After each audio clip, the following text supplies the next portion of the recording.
Pues muy buen día a todos, bienvenidos a este webinar regional de Proyectum que el día de hoy tiene por nombre Aprendizajes de la NASA para dirigir equipos de proyecto, en donde va a estar participando Héctor Villarreal, a quien vamos a conocer en unos momentos más. Como saben, antes me gusta darle la bienvenida a todas las personas que se están conectando en este momento.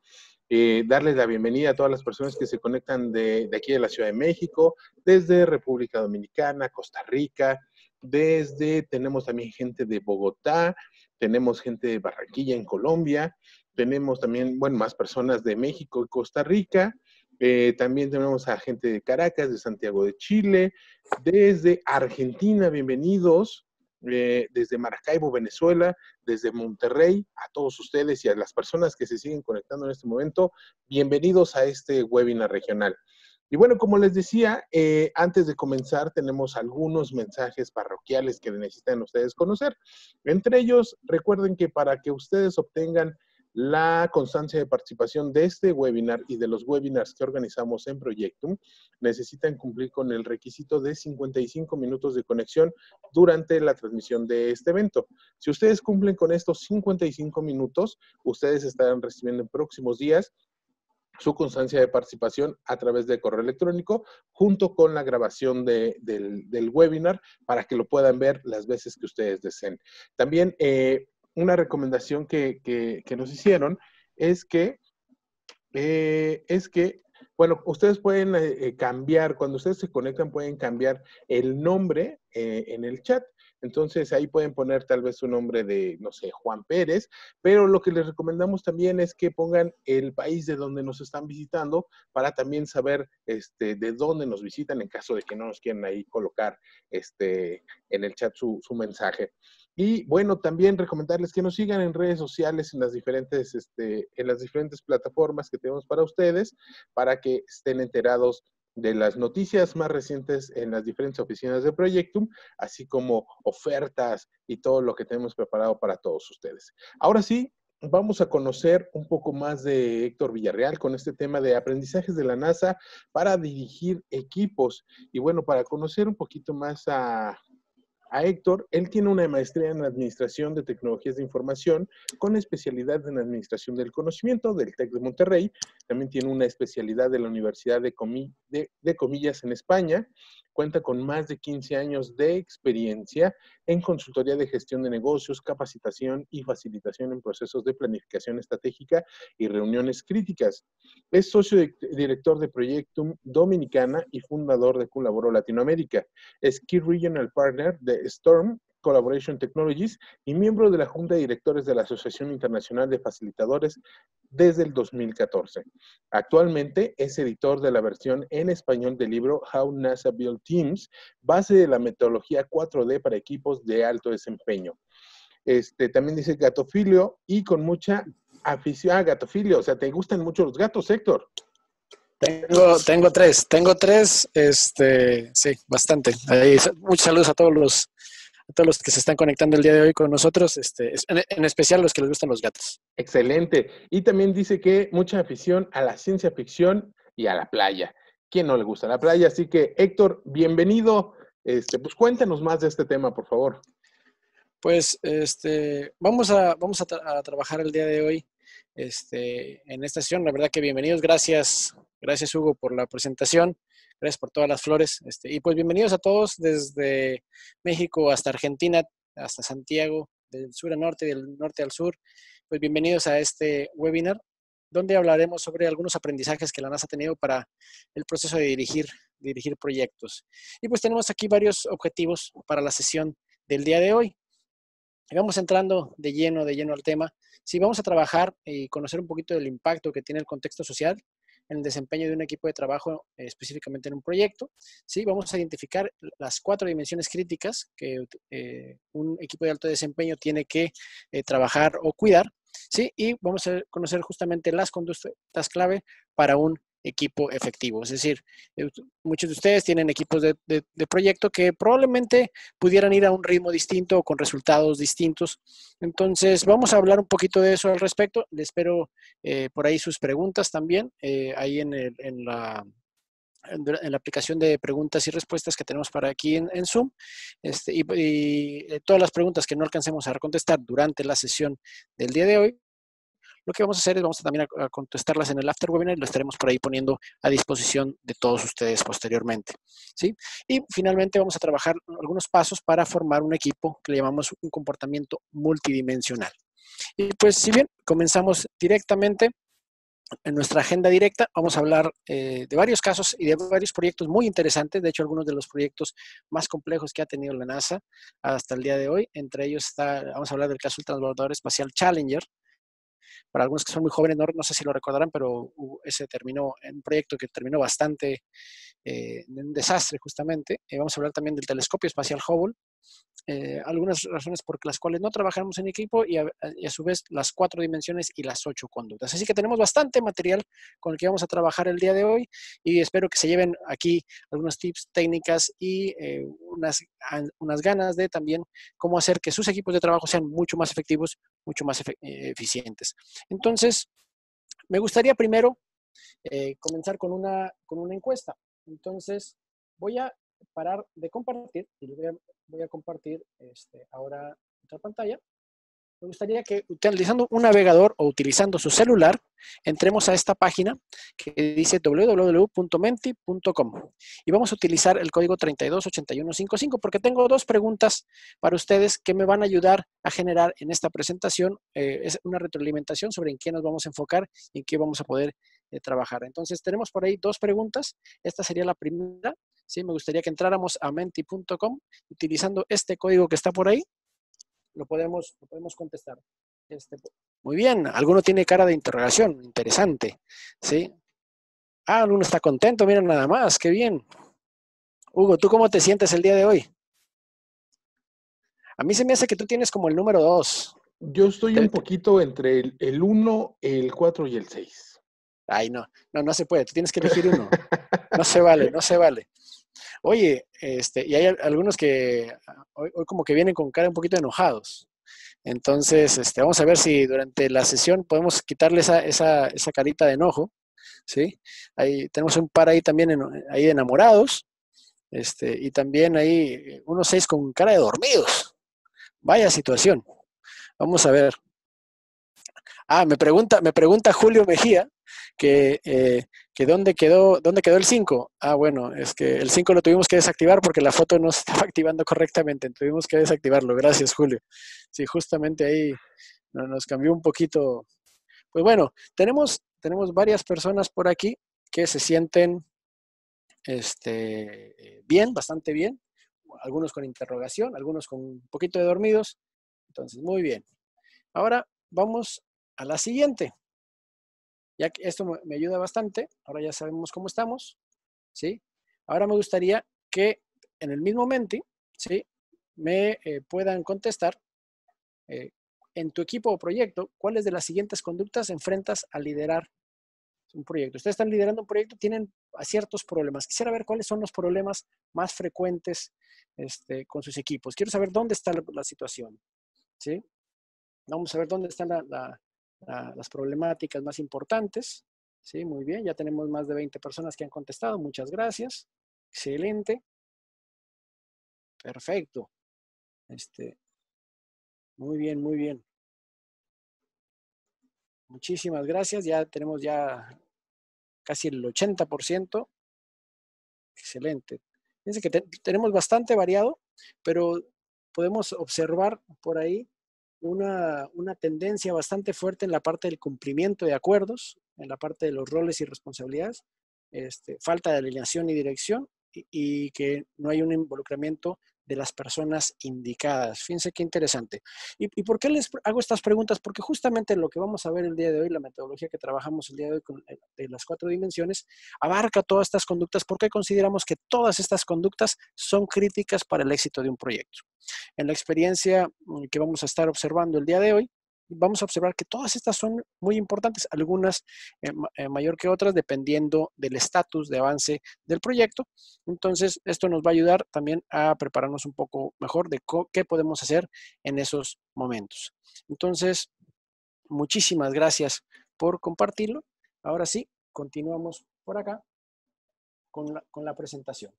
Entonces, ya que sabemos quién está por ahí, normalmente cuando pensamos en la NASA, ¿sí?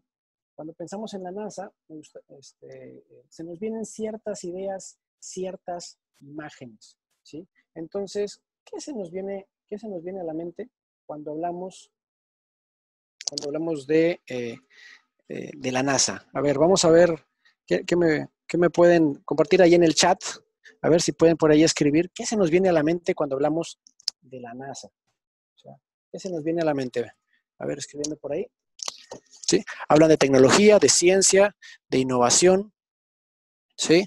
Trabajo en equipo, algo extraordinario, ¿sí? Viajes interespaciales, hablan de excelencia y grandes retos, proyectos, hablan del universo. Se nos vienen una serie de cantidad de ideas muy interesantes que nos pueden por ahí trabajar. Entonces, tecnología de punta, alto presupuesto, buen punto. Proyectos de alto riesgo, muchísimo, justamente. Excelencia académica, proyectos de alto nivel y también hiperproyectos, por ahí nos cuenta Carol. ¿Sí? Justamente, cuando hablamos de la NASA, se nos viene a la mente todo eso. ¿Sí? Ahora bien, cuando hablamos de equipos de alto desempeño, ¿qué se nos viene a la mente? ¿Qué se nos viene a la mente cuando hablamos de equipos de alto desempeño? ¿Sí? Personas muy capaces e inteligentes, y por ahí, familia, sinergia, buena comunicación y eficiencia. Pedro comenta que autoorganizados y gestionados. Lilia dice que hay compromiso por ahí. Enrique nos cuenta que hay resultados y Carol que estamos bien estructurados los equipos. Justamente, normalmente todos, cuando hablamos de la NASA y hablamos de todos estos proyectos, casi es un sinónimo de trabajo en equipo en muchos sentidos, sobre todo por el nivel de complejidad que tienen todos los proyectos que trabajan por ahí. Muy bien, entonces vamos a ir viendo ciertos aspectos de todo esto y de cómo lo vamos a ir trabajando. ¿Sí? Todo esto que estamos hablando se basa en el libro How NASA Builds Teams, del autor, yo diría un mentor mío, Charles Pellerin, que tengo la fortuna de conocer y trabajar con él en varias formaciones. Él es el exdirector de astrofísica de la NASA. Él fue el director por más de 10 años de la división, o sea, con un presupuesto gigantesco y proyectos multilaterales con personas, países de diferentes partes. De hecho, su división fue la encargada justamente del telescopio espacial Hubble, que ahorita vamos a hablar un poquito más al respecto. Entonces, todo se basa en este libro y toda esta metodología que vamos a trabajar el día de hoy viene de aquí. Entonces, Charlie, cuando hablamos de equipos de alto desempeño, hablamos de equipos justamente de mucho grandes logros. Entonces, vamos a hablar, primeramente, vamos a comenzar hablando de lo que le llamamos el contexto social. ¿Sí? El contexto social es para nosotros, es la clave, es uno de los conceptos más importantes que se mencionan en el libro y en base a la experiencia de Charlie, puede matar o llevar al éxito a un proyecto. Y no solamente un proyecto, inclusive puede llevar al éxito a naciones completas. ¿Sí? Por ejemplo, aquí tenemos dos países que comparten frontera, que comparten sistema político, que comparten algo de historia, y vean la izquierda y la derecha. ¿Qué vemos? Del lado izquierdo vemos pobreza, vemos un aspecto bastante deteriorado de la vida, de la calidad de vida. Y del lado derecho observamos pues todo lo contrario. A ver, ¿quién puede escribir por ahí en el chat qué países creen que son? ¿Cuál es el de la izquierda? ¿Cuál es el de la derecha? A ver si pueden adivinar. Casi nunca nadie le atina. Vamos a ver si me pueden decir. ¿Sí? ¿Ambos son China? No. Las Coreas tampoco. Bueno, una de las dos es Corea, de hecho. Del lado izquierdo tenemos a Corea del Norte, ¿sí? Y del lado derecho no puede ser Corea del Sur, porque les dije que tenían que compartir el mismo sistema político, el sistema político comunista, ¿sí? Entonces, del lado derecho tenemos a China comunista, que no parece nada comunista desde esas fotos, ¿verdad? ¿Sí? Entonces, del lado izquierdo tenemos a Corea del Norte y del lado derecho tenemos a China, ambos con un sistema político, con una historia muy similar, ¿sí? Muy antigua, ¿sí? Entonces, ¿y cómo es posible que uno y otro sean tan diferentes cuando inclusive todos tienen un sistema político y comparten algunas situaciones como un solo partido político? ¿Sí? Entonces, eh, cuando hablamos de contexto social, el contexto social es algo tan potente que es como las turbinas de un avión. Puede mantener a un equipo volando o lo puede estrellar al suelo, ¿sí? Porque impulsa las conductas del equipo y tuyas también como líder de proyecto, ¿sí? Es invisible, justo, de hecho, y también marca el desempeño del grupo, del equipo completo, ¿sí? Decimos que el equipo genera un ambiente, un contexto social que puede ser adecuado o inadecuado. Entonces vamos a ver qué pasa cuando un contexto social no se gestiona adecuadamente, genera un alto riesgo. Y vamos a ver qué es lo que pasó también en uno de los proyectos, uno de los programas más importantes que tenía la NASA hasta hace unos años, ¿sí? En los 1980s. Vamos a ver un pequeño video al respecto.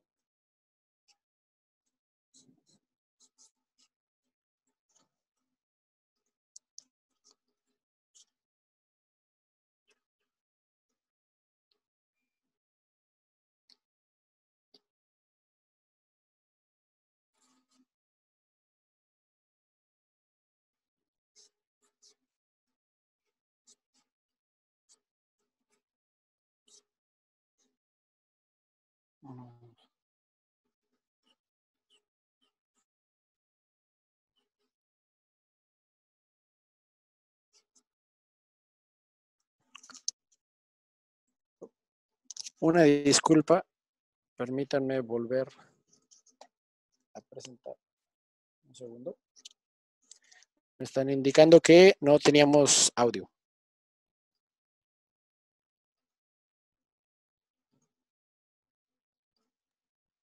A ver. Then, in January 1986, NASA's space shuttles, the vehicle whose payload bay the Hubble was designed to fit, are suddenly grounded. Challenger, go at throttle up.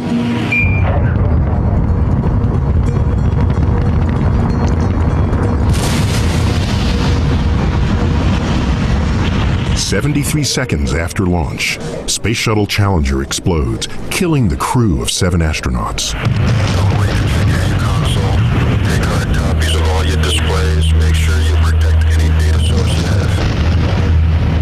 The nation is plunged into grief. Muy bien. Pues aquí podemos ver uno de los desastres más conocidos de la NASA, ¿sí? De hecho, en aquel momento, Charlie tenía había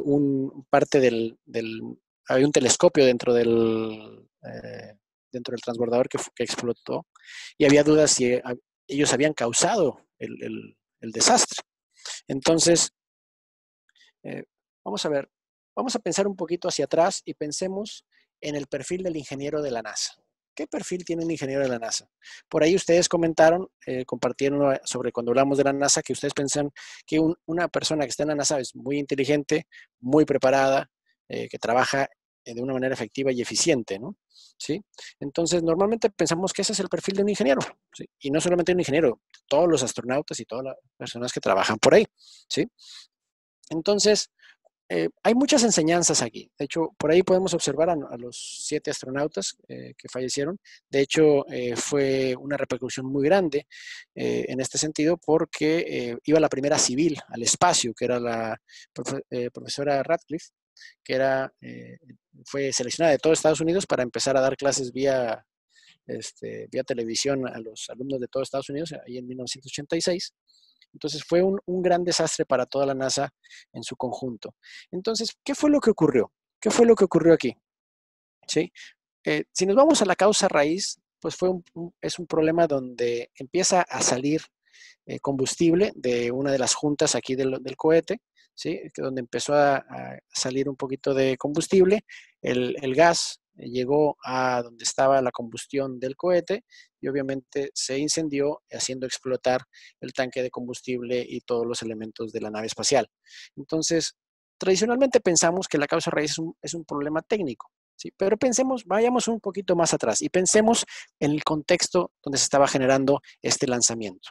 Normalmente, todos los lanzamientos de transbordador espacial eran en Florida, ¿sí? Entonces, pensemos, estábamos en Florida, ¿sí? Normalmente en Florida pensamos que hace bastante calorcito, de hecho, algunos tal vez se han ido por ahí de vacaciones, allá a la playa, Miami, Orlando, lo que fuera. Entonces, normalmente pensamos. Sin embargo, ese día, ese 28 de enero de 1986, la temperatura en la torre de lanzamiento llegó a -1 grado centígrado. De hecho, se calcula que ese día fue uno de los días más fríos en la historia de Florida que jamás se haya registrado. Cuando había lugares del estado que tenían menos de 5, -6 grados centígrados bajo cero. Entonces, aquí pueden observar la parte inferior de la torre de lanzamiento, de una de las partes de la torre de lanzamiento. ¿Sí? Podemos observar por ahí las áreas congeladas debajo de la torre. Y Diane Bond, que fue la presidenta del comité, hizo un análisis muy fuerte y de hecho creó un libro que se llama The Challenger Launch Decision, donde ella se preguntaba, oye, ¿por qué siguieron adelante con el lanzamiento cuando la información sugería lo contrario? Ustedes me están diciendo por ahí que, oye, en la NASA hay gente muy inteligente, hay gente muy preparada, muy capaz, que pudo haber identificado el problema. Entonces, ¿cómo es posible que personas tan inteligentes, tan preparadas, hayan seguido adelante con el lanzamiento cuando el data te decía que eso iba a ser realmente demasiado peligroso? Entonces, aquí es donde viene el concepto del contexto. Se había generado un contexto social, ¿sí? Donde la realidad era que el transbordador espacial era el único modo de lanzar cualquier material, personas, satélites al espacio. Entonces, eso genera un contexto social donde había una gran presión para lanzar. Es decir, alguien ahí tenía que estar tomando decisiones millonarias. Estoy hablando millonarias. ¿Por qué? Porque mover una ventana, una fecha de lanzamiento de un día para otro no es una decisión fácil. No es una decisión que una persona dice, bueno, lo tomo y mañana lo hago. No, porque el hacer un cambio de ese tipo involucra mucho personal, mucho dinero, muchos recursos, tanto de la iniciativa privada como de la iniciativa gubernamental. Entonces, ¿qué es lo que ocurrió? Esa presión tan inmensa por lanzar generó lo que llamamos una conducta de normalización de la desviación. Es decir, conductas que antes se consideraban desviadas, ahora se permitía no cumplirlas. Ejemplo, ¿sí? Si había unas temperaturas normales de lanzamiento, la presión es tan alta que si está en el borde, bueno, lanzamos. Está un poquito más abajo del borde, bueno, es 1 grado centígrado, no pasa nada. Lanzamos, no pasó nada, perfecto. En la siguiente ocasión empiezo a relajar mis políticas, mis procedimientos y en lugar de operar en un ambiente seguro, estoy operando cada vez en un ambiente mucho más riesgoso. Es decir, estamos haciendo normal lo que realmente es una conducta desviada. Entonces, ese contexto generó una decisión incorrecta que al final provocó la muerte de los 7 astronautas durante la explosión del transbordador. Y eso no solamente ocurre en este tipo de situaciones. Vamos a ver otro ejemplo, justamente también de la NASA, donde vamos a observar qué fue lo que pasó con el telescopio espacial Hubble, ¿sí? Por ahí todos ustedes han visto estas imágenes espectaculares que el telescopio espacial Hubble nos ha traído a nosotros. Entonces, vamos a ver qué podemos encontrar. Vamos a ver qué podemos identificar aquí, ¿sí? Entonces, tenemos todas esas imágenes que todo el mundo conocemos. El telescopio espacial Hubble, imagínense, un proyecto de $1.400 millones. Ese fue el precio final. Y si para alguno que esté ahí tratando de saber cuál fue el precio original eran 450 millones. Yo no sé ustedes, pero si yo hubiera sido project manager de un proyecto que se va de 400 a 1.400, no sé si hubiera yo seguido en el proyecto, ¿sí? Sin embargo, en esta ocasión, el telescopio fue un proyecto final de $1.400 millones. Entonces, ¿qué fue lo que ocurrió? Se dio el lanzamiento, ¿sí? Posteriormente, por ahí en el 90, a principios de los 90, ¿sí? Y se lanzó al espacio el telescopio. Hasta ahí, todo bien, todo funcionaba nominalmente, todo estaba perfectamente cuadrado, ¿sí? De hecho, iban a pasar algunos días antes de que el telescopio estuviera completamente operacional, porque estaban haciendo todas las pruebas de rigor que se hacen antes de abrir las compuertas para que la luz entrara al telescopio, ¿sí? Y esta fue la primera imagen que fue registrada por el telescopio espacial Hubble, enviada a la Tierra. Y dicen, bueno, puede ser que no se ve tan mal, dirían algunos. Sin embargo, si la comparamos con un telescopio terrestre, pues podemos ver la gran diferencia en calidad de imagen entre uno y otro. Es decir, teníamos mucho mejores telescopios en la Tierra con mucho mejor imagen que el telescopio espacial Hubble, que se supone que iba a revolucionar la forma en que veíamos el espacio, ¿sí? Y otra vez, como si algo hace bien la NASA es hacer comités de análisis de qué fue lo que pasó mal, ¿sí? Ellos son especialistas en eso, ¿sí? Entonces, aquí son especialistas. Y Perkin-Elmer's decision to complete the mirror without final testing is not communicated to Pellerin. Perkin-Elmer stopped telling us about things that they thought would upset us that they could rationalize away. I was 38 years old when I got that job, and I'd never managed a multi-$100 million project before, and so I assumed the people before me knew how to do it, and they didn't. Amidst the breakdown in communication, a serious flaw had crept into the mirror, and no one had realized it. En este proyecto, el proyecto del telescopio espacial, la problemática fue diferente. No fue una sola decisión. Fue un conjunto de decisiones que rompieron la comunicación, que se generó un contexto de baja confianza entre el proveedor del espejo del telescopio y el equipo de la NASA. La NASA, no sé si ustedes sepan, trabaja mayormente por proyecto y con muchos subcontratistas del sector privado. Es decir, el sector privado provee los servicios que la NASA necesita para generar sus satélites, sus naves espaciales, etcétera, etcétera. Así como ahora, por ejemplo, Boeing está trabajando con la nueva plataforma de lanzamiento. ¿Sí? Asimismo trabaja la NASA con muchísimos proveedores. Entonces, Perkin-Elmer, que era el proveedor del espejo, había generado un error. El proveedor no lo sabía, no estaba seguro. Había personas que lo sospechaban, pero sin embargo prefirieron no decirlo, prefirieron no comunicarlo. Estamos hablando de trabajo en equipo. La base de todo proyecto exitoso es el trabajo en conjunto, la colaboración. Y para que haya una colaboración, la comunicación es crítica. Sin embargo, se había generado un contexto completamente dañino a la comunicación entre el proveedor y la NASA. Entonces, ¿qué fue lo que pasó? ¿Sí? ¿Es un problema técnico o es un problema de contexto social? Ciertamente es un error técnico si nos vamos a la parte de, bueno, ¿qué fue lo que pasó? Claro, es un error técnico. Sin embargo, ¿sí? Fue la falta de comunicación la que realmente provocó que ese error técnico no se resolviera. De hecho, en el análisis posterior del comité, algo que identificaron por ahí, la comisión de revisión indicó que la causa raíz fue una falla de liderazgo. Imagínate que tú eres el líder de un proyecto de esa cantidad de dinero y te dicen, mira, es que el problema fue una falla de liderazgo. Claro, porque la falta de comunicación es una falla en el liderazgo del equipo, ¿sí? Entonces, ¿qué pasó? Hubo un contexto social que vio una hostilidad continua contra el equipo del contratista, y no con uno, sino era en general. Es decir, la NASA exigía tanto a los contratistas que los contratistas empezaban a reservarse información. En lugar de que hubiera una comunicación fluida, estamos hablando de que el proyecto comenzó con $400 millones y ya iba en 1.400 al final. Entonces, ¿qué fue lo que pasó? Bueno, obviamente nadie quería pagar los platos rotos, no había una comunicación honesta y generaron un contexto donde la información se estaban justificando en los resultados de las pruebas. Es decir, primero, los proveedores justificaron los resultados. O sea, uno hizo un proceso de racionalización. Estoy justificando lo que estoy viendo en mi resultado, ¿sí? Y luego también hubo problemas de que las personas retuvieron la información una vez que los resultados estaban dándose de manera consistente. Es decir, el contratista sabía del problema, pero se estaba justificando a sí mismo porque temían la reacción de la NASA o del equipo de la NASA si le presentaban ese resultado. Y realmente hubiera costado dinero, sí. pero no hubiera costado tanto como la misión de rescate que se tuvo que hacer posteriormente. ¿Sí?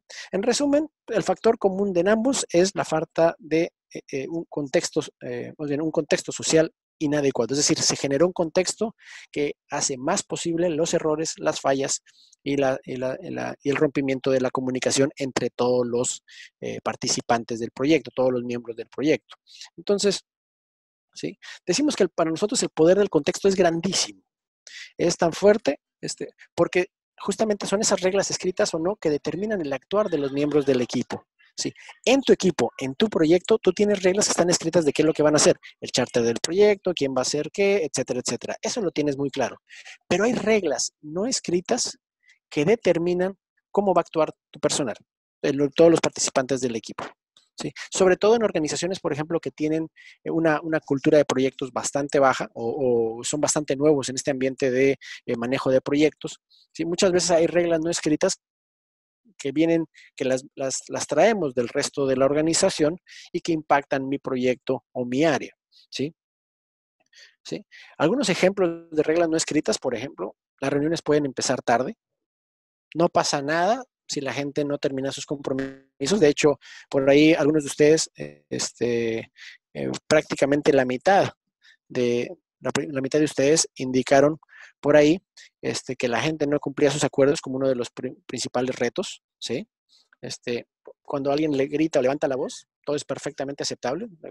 La gente empieza a discutir y el respeto al individuo se pierde, ¿sí? O cuando las personas tienen objetivos poco difusos o poco claros, ahí es donde cada uno de nosotros es como hacemos las cosas. Es decir, la pregunta aquí que les voy a hacer es, ¿cuáles son las reglas no escritas en mi equipo? Y a veces puede ser muy difícil identificarlas. Y digo difícil porque nos va a pegar mucho en el ego a nosotros como líderes de proyecto. Cuando eres un project manager y te das cuenta que las personas hacen alguna de estas 4, por ejemplo, es muy duro porque significa que tu liderazgo lo ha permitido. Y es algo que uno necesita interiorizar para hacer, ok, ¿qué voy a hacer de aquí en adelante? ¿Sí? En ocasiones se necesita una refundación en el sentido de, ok, ¿cuáles van a ser las reglas del juego para el proyecto moviéndonos hacia adelante y qué es lo que va a pasar si no se cumple? ¿Sí?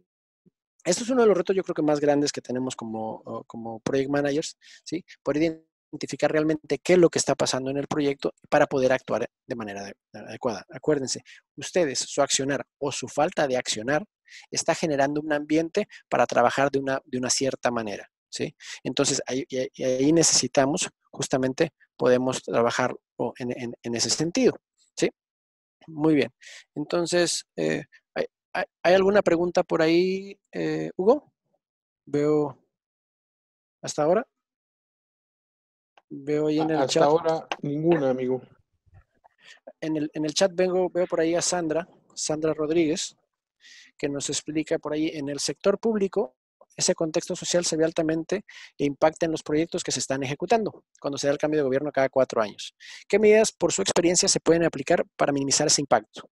Ok, ¿cómo trabajar cuando hay cambio de personas en el ambiente político? ¿Sí?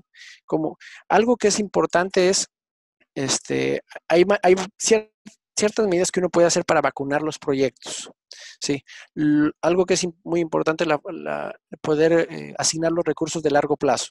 ¿Sí? Un recurso de largo plazo donde los actores se comprometan a que ese proyecto va y el presupuesto no va a ser modificado, puede ayudar a que el contexto del proyecto sea mucho más eficiente y mucho más efectivo, porque es muy estresante para un equipo estar pensando que si en 6 meses hay un cambio de gobierno, todo el proyecto que han invertido los últimos 4 años se va a ir al traste. Entonces, ahí, Sandra, yo te recomendaría esa planificación y ver de qué manera se puede asegurar los recursos de largo plazo porque esa falta de recursos genera tanto estrés en el equipo que puede provocar que simplemente se genere un contexto de bajo desempeño y de baja eficiencia. Y obviamente ahí también recomiendo es mostrar los resultados rápidamente, que se están cumpliendo los milestones del proyecto, es muy crítico. Todos esos puntos clave van a ayudar a que los recursos sigan fluyendo y que haya también esa prioridad y esa alineación entre los diferentes actores. ¿Sí? Esa sería una de mis recomendaciones, aunque también toda la cuestión, proyectos en el área gubernamental siempre son bastante retadores por su misma esencia. Entonces, hablamos aquí de reglas no escritas, ¿sí? Que estas reglas son las que generan el proyecto, ¿sí? Ahora bien, la conclusión que les quiero dar hasta este momento es: o gestionas el contexto social de tu equipo, de tu proyecto, o el contexto social va a gestionar los resultados por ti, ¿sí? Entonces, ahí es importante que activamente generemos un contexto social de manera adecuada. Entonces, como veíamos, voy a cambiar por aquí.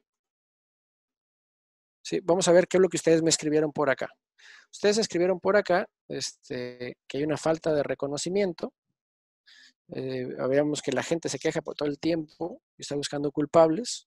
La gente no cumple acuerdos, falta de alineación y dirección, y los roles y responsabilidades no están claros o no se involucran las personas adecuadas. Cada una de esas 6 conductas son unas de las 8 conductas, son parte de las 8 conductas que consideramos clave para el desempeño de un equipo, ¿sí? Es decir, un equipo tiene que sentirse reconocido, tiene que enfocarse en el trabajo y quitar esa cultura de la queja. De hecho, es una de las conductas que establecemos, ¿sí? La gente no cumple los acuerdos o la falta de alineación. Por ahí Antonio Pérez Aguirre nos está preguntando: oye, ¿cómo mitigas esas reglas no escritas de los equipos? Se refiere a las reglas negativas. Lo primero que tienes que hacer, Antonio, es identificarlas y asegurar que todo el equipo las está viendo. No es un ejercicio es un ejercicio que tú vas a comenzar, pero tienes que echar un paso para atrás, reunirte con tu equipo y empezar a discutir, ok, ¿cuáles son las reglas que están ocurriendo en este momento? ¿Cuáles son esas reglas no escritas que nos están afectando? Oye, ¿qué está pasando? ¿Por qué la gente se permite llegar tarde a las reuniones del proceso? ¿Sí? ¿Qué es lo que está pasando? ¿Sí? Entonces, esa discusión es necesario tenerla, ¿sí? Porque eso afecta a todos los miembros del equipo, ¿sí? La gente, no he conocido a nadie que esté muy contenta pensando en que va a estar llegando tarde a las reuniones. O sea, no conozco a nadie. Bueno, uno que otro que muy fuera de la responsabilidad, pero sí diría que tú tienes que primero documentarlas, registrarlas y hacer que todo el equipo se alineen. A ver, ¿todo el mundo está viendo lo mismo? Esa es la primera parte. ¿Qué conductas está viviendo el equipo que está afectando para el desarrollo del proyecto? Eso sería la pregunta. ¿Sí?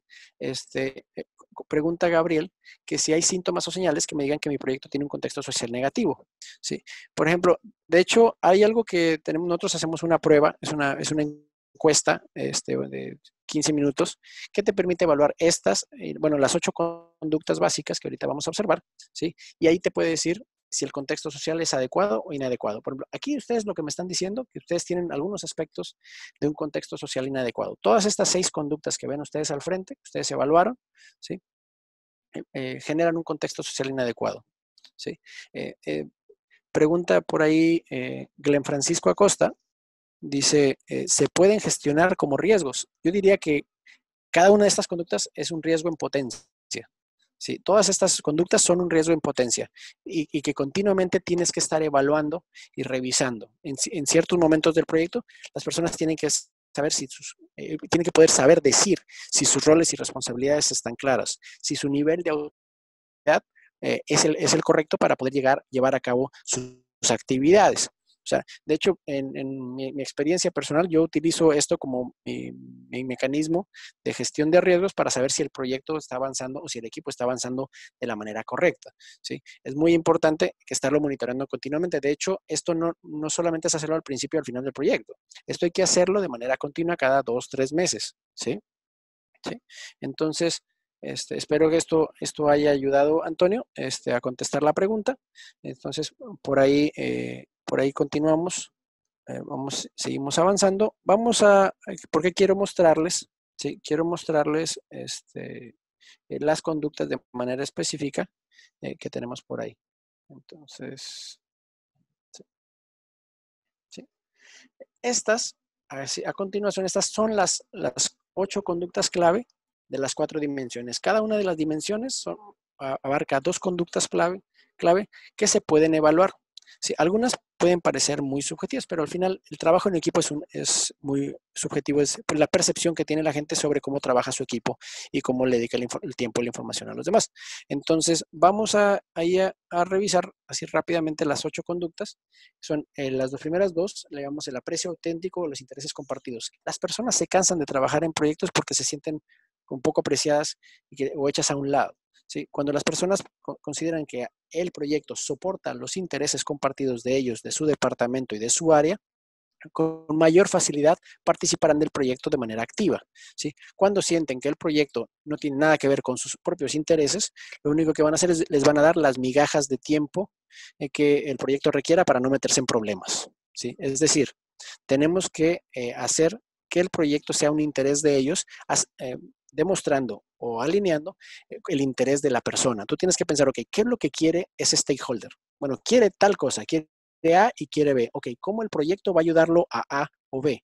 Si tú no has hecho ese pensamiento, la persona normalmente no lo va a hacer porque muchos de nuestros stakeholders son inscritos en un proyecto sin haberles preguntado antes. Entonces, tú tienes que asegurar que tienen todo eso, ¿no? Y obviamente que su trabajo es apreciado de manera auténtica. La parte verde, aquí son la dimensión cultivadora, donde estamos cultivando la relación de los miembros del equipo. Ahora bien, tenemos la amarilla, que es la dimensión incluyente, es decir, que los miembros se sientan parte del equipo, se sientan parte del proyecto. ¿Cómo lo hacemos? Las personas tienen que sentirse incluidos, y no solamente cuando hablamos de incluidos es que los invitas a la reunión, es que les llega la información y también se les reconoce, se les aprecia adecuadamente. Es decir, que se sientan parte en lo comunicado y en la toma de decisiones. A veces somos muy buenos para comunicar qué es lo que está pasando en el proyecto, pero no nos incluimos en la toma de decisiones y eso hace que las personas digan, ese no es mi proyecto. Si son parte del proceso de toma de decisiones, se sienten incluidos, se sienten parte de ese proyecto, ¿no? ¿Sí? Entonces, obviamente el mantenimiento de acuerdo, yo creo que se explica solo. Cuando las personas no mantienen acuerdos, la gente dice, no, yo no voy a trabajar con ellos porque realmente no me da el tiempo, y al momento de que la persona no mantiene los acuerdos, lo que va a ocurrir es que va a provocar el rompimiento de la cohesión completa del equipo. Y más como nosotros como líderes de proyecto. Si tú estás de líder de proyecto y fallas en algo, las personas te están observando. Entonces, tú tienes que prevenir. ¿Cómo lo prevenimos? ¿Sí? Antes de romper un acuerdo, y esta es una recomendación que les hago a cada uno de ustedes, antes de romper un acuerdo, informen y renegocien el acuerdo. Pero no lo hagan al 5 para las 12, ¿sí? Es decir, si por ejemplo tengo un entregable importante que tengo que entregar el día viernes y hoy es miércoles, hoy tengo que avisarlo. No lo voy a avisar el viernes en la mañana o el jueves a las 5:55 de la tarde, ¿sí? ¿Qué es lo que sucede? Cuando tú mantienes el acuerdo o renegocias el acuerdo antes de romperlo, lo que provocas es que generas un mayor nivel de confianza con los participantes del equipo. Es decir, el equipo te va a considerar como una persona confiable, como un líder que se apega a los resultados y que busca generar una comunicación antes de afectar a los demás. Para muchos de nuestros stakeholders eso es muy importante, ¿sí? Es decir, ese de que te cancelan la reunión al 5 minutos antes, para mucha gente lo consideran una falta de respeto porque muchos de ellos ya habían dedicado o programado su tiempo, lo hubieran programado de otra manera. Entonces, ese mantenimiento de acuerdos es clave, ¿sí? Minor pregunta por ahí, viene por ahí una pregunta, Minor Samayoa, dice, ¿aplica aunque haya emergencias y yo sea el CEO? Bueno, obviamente en emergencias aplica, por ejemplo, diría yo, comunicar lo clave, el por qué se realizan las cosas. Si tú tienes que tomar la decisión y no incluir a todos, lo importante es que después de que haya pasado la emergencia, reúnes al equipo y le informas qué fue lo que pasó y por qué tomaste esa decisión. Eso es importante, es decir, no estás justificando, simplemente estás explicando tu razonamiento de qué fue lo que ocurrió. Entonces, eso te ayuda a que la gente también se sienta incluida, aunque al momento específico no puedas incluirlos a todos. No sé si eso fue lo que preguntaste por ahí, pero creo que iba en lo que preguntabas por ahí. Muchas gracias, Minor. Entonces, tenemos luego las conductas del lado izquierdo, son las conductas que llamamos conductas emocionales. Ayudan a hacer que las personas tengan un estado emocional positivo hacia el proyecto o hacia el equipo de trabajo. ¿sí? Del lado derecho tenemos las conductas lógicas. ¿Y por qué decimos conductas lógicas? Porque son las conductas que ayudan a que la estructura lógica del individuo se alinee hacia el proyecto o hacia el equipo, ¿sí? Tenemos las dos conductas que le llamamos visionarias, del color azul, donde hablamos de un optimismo basado en la realidad. ¿Qué pasa? Todos hemos tenido ese proyecto donde te dan un objetivo que es totalmente imposible, nadie se la cree, todos sabemos que el dueño tampoco se la sabe y sabe que va a ser imposible, pero de todas maneras nos pone el objetivo. ¿Qué es lo que sucede? Genera un estado irreal de trabajo donde las personas realmente luego, al verlo de una manera como algo ilógico, no van a ni establecer su energía ni sus objetivos alineados a ese propósito. Entonces, es bueno ser optimistas, pero tiene que estar basado en la realidad. O sea, ¿qué es lo que te dice el número que vamos a poder lograr de una manera realista? O bien, hay que esforzarse, eso sí, en todos los proyectos realmente que valen la pena requieren un esfuerzo adicional. Sin embargo, tiene que estar basado en la realidad de lo posible, ¿sí? Y cuando hablamos el tema del compromiso al 100%, hablando de una alineación. ¿Cómo alineación? Bueno, la alineación del compromiso personal con el compromiso del equipo. Es decir, yo como miembro del equipo, yo no tengo que estar enamorado del proyecto para ser efectivo o para ser eficiente, pero sí, mi propósito personal tiene que estar alineado al propósito de la organización. ¿Sí? Si a mí me motiva tal o cual cosa de manera personal, bueno, es necesario que el proyecto lo cumpla o lo dé, ¿sí? Para poder estar alineados. Es decir, es un proceso de ambos lados.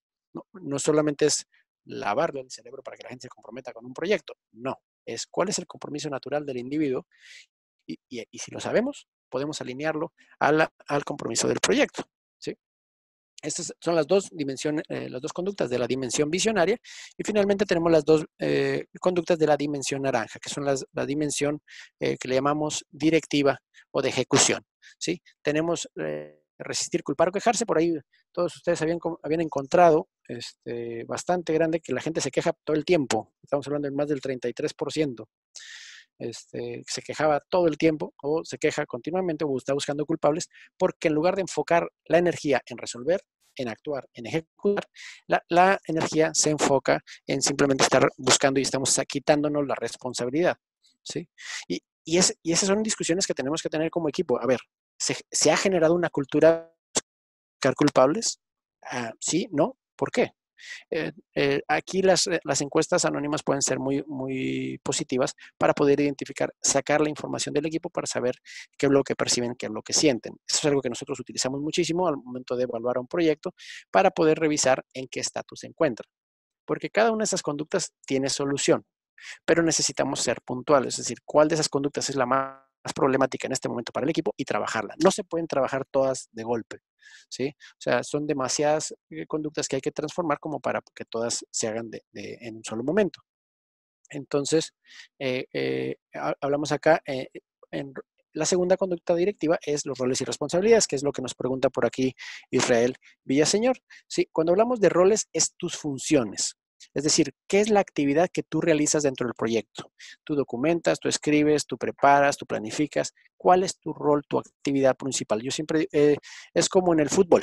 En el fútbol hay varios roles, portero, delantero, medio y defensa.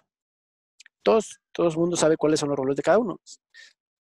Sin embargo, por ejemplo, hay responsabilidades particulares de cada uno de ellos también, ¿sí? Por ejemplo, la responsabilidad del portero y la defensa es compartida, que es evitar que nos metan goles. Entonces, esa responsabilidad compartida es el resultado del cual yo soy responsable de dar. El rol es la actividad, pero la responsabilidad es el resultado que yo tengo que dar. Estaba dando yo por ahí un taller en una empresa de retail hace poco y yo le decía, por ejemplo, la persona que barre en la tienda, ¿cuál es su rol? Su rol es barrer, pasar el trapo, recoger la basura, recoger las bolsas, etcétera, etcétera. Ese es el rol. Pero su responsabilidad va más allá del rol. La responsabilidad de esa persona es asegurar que el ambiente dentro de la tienda conduzca a una buena venta. Es decir, que el ambiente se sienta lo más cómodo posible el cliente para que pueda comprar. Entonces, una cosa es el rol, que son las acciones, y otra es la responsabilidad, que son los resultados. Muchas veces nuestro personal se confunde entre su rol y su responsabilidad. Es decir, dice, a mí me pagan por hacer esto, por la actividad, pero no, realmente pagamos por una responsabilidad y es ahí donde tenemos que hablar y expandir la mente del individuo trabajando este tipo de discusiones y conceptos, ¿sí? Por ahí también Keila en el chat nos está preguntando si que podemos responder cada uno de los colores. Claro que sí, Keila. El verde es la dimensión cultivadora donde cultivamos al personal, donde la amarilla es la dimensión incluyente, donde estamos haciendo todos a los miembros del equipo sentirse parte de, ¿sí? La azul, como el azul cielo, es visionario, es hacia dónde nos vamos, ese optimismo de ese futuro que podemos alcanzar y que estamos comprometidos con llegar a ese futuro, ¿sí? Y las naranjas es la dimensión directiva, donde, o de ejecución también. Entonces es cultivadora, incluyente, visionaria y directiva. Son cada una de las 4 dimensiones que nos ayudan a obtener un resultado efectivo y consistente en el tiempo. ¿Sí? Tenemos varias preguntas adicionales, ¿verdad? Hugo. ¿Hugo? Sí, claro que sí. Tenemos, por ejemplo, tenemos la de William Chacón, que dice, ¿qué buenas prácticas se podrían implementar para dejar bien claros los roles y responsabilidades? Normalmente, en este sentido, tenemos hay que escribirlo. De hecho, normalmente en los talleres que trabajamos, donde trabajamos todo esto, hacemos un ejercicio donde todos los participantes de estos talleres hacen esa descripción de sus roles y sus responsabilidades, ¿sí? Porque es un proceso de reflexión que tenemos que fomentar como líderes de equipo. O sea, ¿cuál es mi rol y cuál es mi responsabilidad? Y una buena práctica es, vamos a escribirlo. Y después de escribirlo, vamos a hablarlo con mi jefe de proyecto, a ver si estamos en las mismas condiciones. Porque muchas veces las expectativas que tiene el jefe o el líder de proyecto son diferentes a las que escribe la persona. Y esas discusiones tenemos que tenerlas de manera continua, ¿sí? En muchas ocasiones esta discusión se deja para el final, ya cuando el proyecto está a punto de terminar. Y es algo que se tiene que hacer de manera continua. No solamente se hace al inicio del proyecto, sino se tiene que estar revisando constantemente. Porque a veces las responsabilidades cambian o los roles pueden ser modificados por factores externos al proyecto. Entonces, es muy importante que esas discusiones se tengan cada cierto tiempo, sobre todo cuando hay milestones importantes. Ok, también José Moura hace un comentario, justamente dice, creo que definitivamente deben de hacerse visibles y conversarlas honestamente con el equipo de proyecto en un contexto de ganar-ganar de cada quien. Esto es importante, José, como lo que comenta José. Sin embargo, también hay veces que un proyecto va a tener un ganar-perder. Y me explico de la siguiente manera. Vamos a suponer que tú vas a hacer un proyecto de digitalización de un área. Y una vez que ese proyecto esté digitalizado, el área va a desaparecer. Porque ese es el objetivo de tu proyecto. Entonces, ¿cómo haces ganar cuando un área va a desaparecer y la gente se va a quedar sin trabajo? Tienes que traer esa discusión sobre las expectativas de ese proyecto y con la alta gerencia de okay, ¿qué va a pasar? Porque las personas, si no tienen esa discusión, lo que va a ocurrir es que van a estar en contra de tu proyecto desde el principio. Entonces, tú tienes que poderlo trabajar desde el principio y poder decir, a ver, si este es el objetivo, que el área se digitalice por completo y esta área ya sea automatizada, bueno, ¿qué va a pasar con estas personas? Las personas tienen que saber qué va a pasar desde el principio. Las personas aceptan que la automatización va a ser más eficiente en la organización y que pueden quedar sin trabajo, pero tienes que hablarlo abiertamente para que las expectativas y qué es lo que va a pasar sea muy claro y no tengas luego problemas desde el principio del proyecto porque nadie quiso darte la información para que les quites, para lograr los objetivos de ese proyecto de automatización. Entonces, ahí yo me iría por ese lado. O sea, sí hay que hacerse visibles esos roles y responsabilidades, pero hay veces que puede haber contextos que tienes que trabajarlo de otra manera. Excelente. Mira, yo creo que todos están tan encantados con el tema que no nos han hecho llegar todas las preguntas, entonces vamos a esperar a que escriban. Por lo mientras, queridísimo Héctor, quisiera hacer rápidamente un comercial, rapidísimo que me pasaron. Me dicen que Proyectum va a estar participando en NAPCON 2019, el Congreso Regional de América Latina, con el panel de expertos Agilidad de Negocios, la próxima frontera a conquistar. Y esto será el 6 de noviembre a la 1 de la tarde en horario de Costa Rica. Lo que nos dicen es que si gusta alguien de aquí de la audiencia asistir, es de manera virtual, si alguien desea participar, con gusto nos pueden escribir a webinars@proyectum.com para hacerles llegar su acceso. Muy bien, muy bien. También les comento que vamos a estar por ahí en la conferencia de Brasil de la Asociación Internacional de Facilitadores en Sao Paulo, del 28 al 30 de noviembre, trabajando toda la parte de facilitación y manejo de grupos, trabajo sobre todo en la parte de innovación y facilitación interáreas. Por ahí vamos a estar trabajando por ahí en Sao Paulo, si hay alguno de ahí, compañero, colega en Brasil que se nos quiera unir, va a estar muy, muy interesante por ahí. Excelente. Sí. Pues, Héctor, ya son 12:55, tenemos que empezar a cerrar ya nuestro webinar por tiempo. En caso de que existan más preguntas que nos vayan haciendo llegar de la audiencia, con gusto haremos el after webinar, pero por lo mientras, los queremos invitar en los próximos cursos por país. ¿Quieres hablar de esto, por favor, Héctor? Sí, tenemos un par de cursos por ahí marcados. El 6 y 7 de diciembre vamos a revisar todo el modelo completo de 4D para equipos de alto desempeño, el 6 y 7, viernes y sábado, en la Ciudad de México. Los invitamos a participar, revisen ahí todos los cursos que tenemos en Proyectum México. Y también tenemos ahí el de facilitación efectiva para Project Managers y Scrum Masters, que lo vamos a hacer la tercera semana de enero, allá en Santiago de Chile. Vamos a estar colaborando, es una colaboración entre Proyectum Dominicana y Proyectum México y Proyectum Chile, que sobre todo para toda la parte lo que es manejo de grupos, manejo de equipos de trabajo de proyectos, pues estamos difundiendo por ahí toda la colaboración con las diferentes oficinas, ¿sí? Y pues también, uh-huh. Mira, también los invitamos a todos ustedes a nuestro siguiente webinar regional de Proyectum, que se llevará a cabo el 13 de noviembre, que se llama Caso de éxito, cómo una PMO salvó una empresa al borde del precipicio. Este webinar estará presidido por Edgar Vázquez de Proyectum Costa Rica, en los horarios de 12 horas Costa Rica, Guatemala y México, 13 horas Ecuador, 14 horas República Dominicana y 15 horas Brasil y Chile. Y bueno, hay una última pregunta por ahí que está apareciendo ahí en el chat desde Madrid. Dice, me gustaría preguntar cómo potenciar la cohesión de grupo after work, sí o no, de Macarena Uriarte desde España, nos está viendo.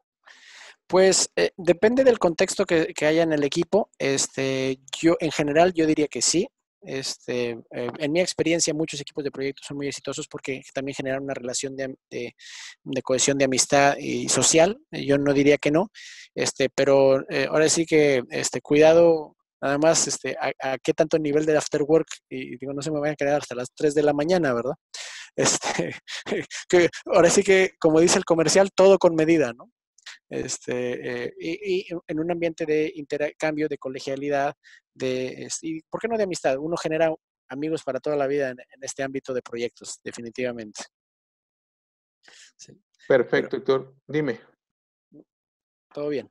Todo bien, perfecto. Pues ya tenemos 2 minutos para cerrar nuestra sesión. Lo que te pediría, queridísimo Héctor, es conclusiones ya finales, y por lo mientras colocamos la encuesta de salida para que todos nos ayuden a responderla. Queremos seguir mejorando en esta parte de webinars, hacer mejores eventos para todos ustedes, y obviamente su opinión es muy importante para todos nosotros. ¿Te parece bien?